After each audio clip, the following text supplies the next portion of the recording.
बिस्मिल्लाहिर्रहमानिर्रहीम। अस्सलामु अलैकुम वरहमतुल्लाहि वबरकातुहू।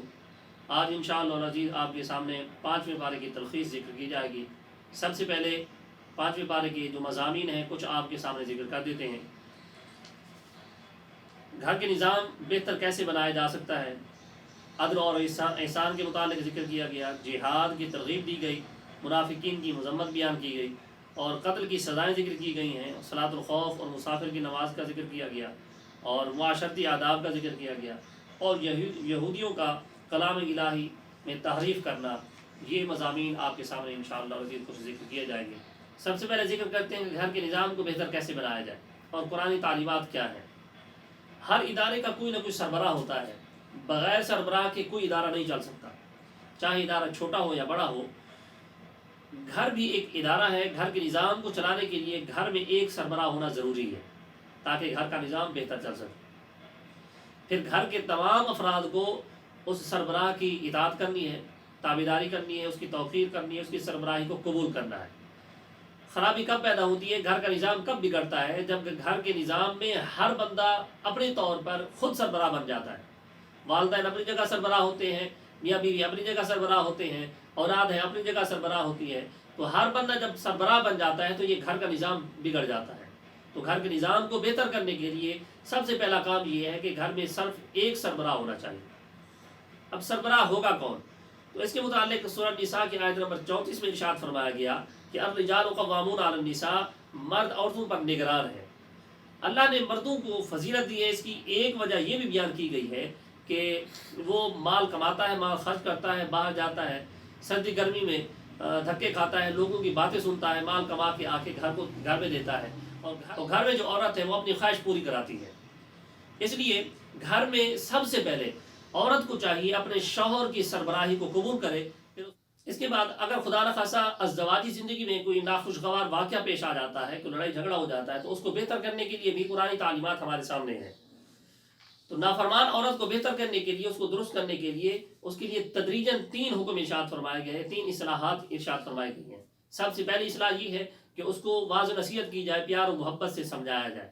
फिर कुछ अरसे के बाद वाज़ नसीहत के बाद देखा जाए बेहतर हो चुकी है तो ठीक, वरना दूसरा तदरीजी हुक्म ये है कि उसको जिनसी ताल्लुकात उससे ख़त्म कर दिया जाए, उसको अपने बिस्तर से अलग कर दिया जाए। फिर कुछ अरसे के बाद देखें बेहतर हो चुकी है ठीक, अगर नहीं हुई तो फिर एहतियातन सरजरिश भी की जा सकती है। अगर फिर भी खातिर फ़ायदा ना हो तो हुक्म फरमाया गया कि दोनों के ख़ानदान से एक मुनसिफ, एक हाकिम मुकर्रर कर दिया जाए तो दोनों में सुलह करा लें। अगर हम अपना निज़ाम कुरानी तालीमात के मुताबिक बना लें तो हमारे घरों के अंदर लड़ाई झगड़े ना हो, नचाखियाँ ना हो और निज़ाम ख़राब ना हो और हमारे मुआशरे में तलाक़ों की शरह भी कम हो जाएगी। इसके बाद यहूदियों का कलाम इलाही के तारीफ़ करने के मुतालिक ज़िक्र किया गया है कि आयत नंबर 44, 45, 46 में यहूदियों को 2 शरारतों का जिक्र किया गया है। पहली शरारत ये जिक्र की गई है कि ये लोग आसमानी किताबों की तारीफ़ किया करते थे। तौरात में मानवी तौर पर, लफ्ज़ी तौर पर तारीफ़ करते थे, लफ्ज़ों को बदल देते थे और माना भी बदल देते थे। दूसरी शरारत ये जिक्र की गई कि ये मुस्तफ़ा करीम सल्लल्लाहु अलैहि वसल्लम की बारगाह में जब हाजिर होते तो ज़ू माना गुफ्तगू करते, जिसका ज़ाहिरी माना कुछ होता और इसका मुरादी माना कुछ लिया जाता। कुरान मजीद में 3 मिसालें जिक्र की गई हैं जो हुजूर की बारगाह में हाजिर होते हैं और ये शरारत किया करते थे। पहला लफ्ज़ ये जिक्र करते कि समिअना व अतअना, इसका ज़ाहिरी माना ये मुराद लेते कि हमने आपकी बात सुन ली और आपकी मुखालफीन की हमने नाफरमानी की है। लेकिन अंदर इसका माना, मुरादी माना ये लिया करते थे कि हमने आपकी बात सुनकर उसी बात की मुखालफत की है। दूसरी इनकी शरारत ये जिक्र की गई कि हुजूर सल्लल्लाहु अलैहि वसल्लम की बारगाह में हाजिर होते थे, कहते कि इस्मा गैर मुस्माइन, आप हमारी बात सुने और आपको ऐसी बात ना सुनाई जाए जो आपकी तबीयत के खिलाफ हो। लेकिन मुरादी माना ये लिया करते थे कि खुदा करे आपको ऐसी बात ना सुनाई जाए जो आपको खुश कर दे। तीसरा लफ्ज़ कुरान पाक में जिक्र किया गया कि ये बोलते थे कि राइना, जिसका माना यह है कि आप हम पर नजर करम फरमाइए, रियायत फरमाइए। तो लेकिन ये मुंह को बिगाड़ कर राइना बोलते थे, जिसका माना ये किया जाता है, मुरादी माना ये करते थे कि आप हमारे चरवाहे हैं। तो अल्लाह रब्बुल आलमीन ने हर वो लफ्ज़ जिसके अंदर मुस्तफ़ा करीम सल्लल्लाहु अलैहि वसल्लम की इहानत का शैबा भी पैदा होता है, हुजूर की बारगाह में बोलने से मना फरमाया और बोलना हराम करार दिया। और इरशाद सुना, या अय्युहल्लज़ीना आमनू ला तक़ूलू राइना वक़ूलू उन्ज़ुरना, वो लफ्ज़ ही ना बोला जाए जो ज़ू माना हो, जिसका ज़ाहिरी माना कुछ किया जाए, मुराद माना कुछ और किया जाए।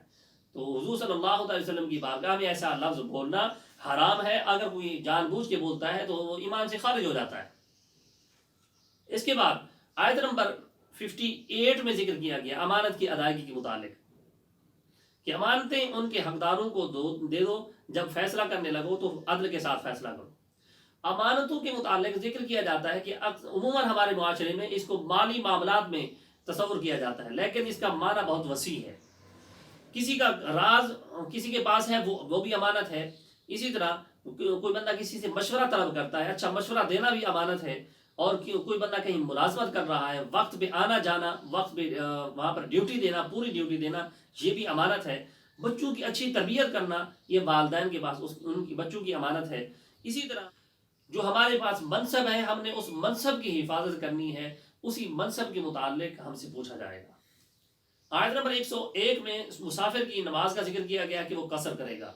صلاۃ الخوف کا بھی ذکر ہے کہ دونوں کو پڑھنے سے ہمیں یہ معلوم ہوتا ہے کہ نماز کی کتنی اہمیت ہے، چاہے سامنے دشمن بھی ٹھہرا ہو تب بھی نماز نہیں چھوڑنی۔ مسافر کے پاس وقت بہت کم ہوتا ہے، اس نے سفر کرنا ہوتا ہے۔ اللہ رب العالمین نے اس حالت میں بھی نماز کو معاف نہیں فرمایا، لیکن ان کی آسانی کے لیے ارشاد فرمایا نماز کو قصر کر دیا جائے، نماز میں تخفیف کر دی گئی ہے۔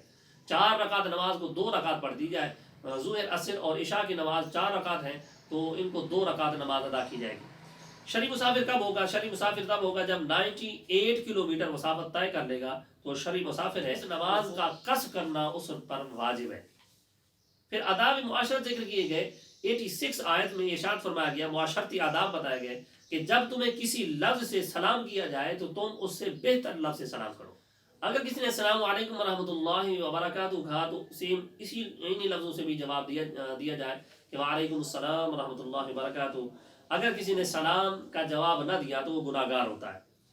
تو ہمیں اس سے معلوم یہ ہوتا ہے کہ اگر کوئی بندہ عزت کرتا ہے تو ہمیں بھی اس کی عزت کرنی چاہیے، توقیر کرنی چاہیے۔ اگر کوئی بندہ عزت کرنے کے لیے 1 قدم بڑھاتا ہے تو ہمیں اس کے لیے 2 قدم بڑھانے چاہیے۔ یہ قرآنی تعلیمات ہے۔ اس کے علاوہ 5ویں پارے میں جن مضامین کو ذکر کیا گیا ہے وہ عدل و احسان ہے۔ عدل و احسان کا حکم کیوں دیا گیا؟ اس کی وجہ یہ ہے تاکہ اجتماعی زندگی بہتر ہو سکے، اور جہاد کی ترغیب بھی دی گئی۔ جہاد کی ترغیب دینے کی وجہ یہ ہے کہ مسلمان موت سے نہ ڈرے۔ موت تو گھر بیٹھے بھی آ سکتی ہے، اور یہ یقینی بات نہیں ہے کہ گھر میں بندہ بیٹھا ہے محفوظ ہے موت سے، اور جو جنگ میں گیا ہوا ہے اس کو موت ہی آنی ہے۔ موت کا وقت مقرر ہے، جہاں پہ بھی آنی ہے اللہ کے حکم سے آ جائے گی۔